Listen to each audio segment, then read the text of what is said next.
La prière, c'est ta source de réussite ici-bas dans le delà. Ne la lâche pas et ne t'en prive pas. Elle est indispensable comme l'oxygène pour pouvoir vivre. Mais il y a prière et prière. Il y a des gens qui prient Alhamdulillah, mais il y a des gens qui pensent prier alors qu'ils ne prient pas. Ils prient pour rien, peut-être depuis 10 ans, depuis 20 ans, depuis 30 ans, depuis 60 ans et plus. C'est pas moi qui l'ai dit. C'est le prophète Mohammed alayhi afdalus salati wa askat taslim. Rapporté par Abu al-Qasim avec une bonne chaîne de transmission, le prophète alayhi afdalus salati wa askat taslim nous dit: Inna ar-rajula la yusalli 60 sana ma tuqbalu lahu as-salah. لعله يتم الركوع ولا يتم السجود ويتم السجود ولا يتم الركوع. Il dit, il y a certes un homme, une personne qui peut prier pendant 60 ans ou plus. Allahu Akbar. 60 ans, c'est toute une vie. Khalas, qu'est-ce qui te reste? 60 ans, la personne a été faire le wudu. 60 ans, la personne s'est présentée devant Allah subhanahu wa ta'ala en faisant la prière. Mais ce n'était pas la vraie prière.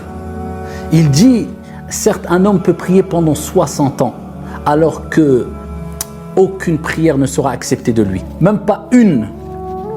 Donc la situation est grave. C'est un sujet extrêmement important, alors que même pas une prière est acceptée. Pourquoi? Il faut savoir que dans la prière, il y a des obligations. Il y a des choses qui sont fortement recommandées, moins recommandées, etc. Mais les obligations, on dit, si tu veux, les piliers de la prière, on ne joue pas avec. D'où l'importance d'apprendre notre religion et apprendre à accomplir correctement la prière. Et les cours sur cela, c'est pas ça qui manque. Et il donne l'exemple de celui dont la prière va être rejetée, même peut-être pendant 60 ans. Il prie, peut-être qu'il va compléter l'inclinaison, ar-ruku', quand on est debout, on dit Allahu Akbar.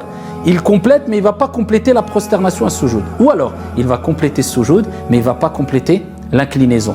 Ainsi de suite. Il parle de quoi?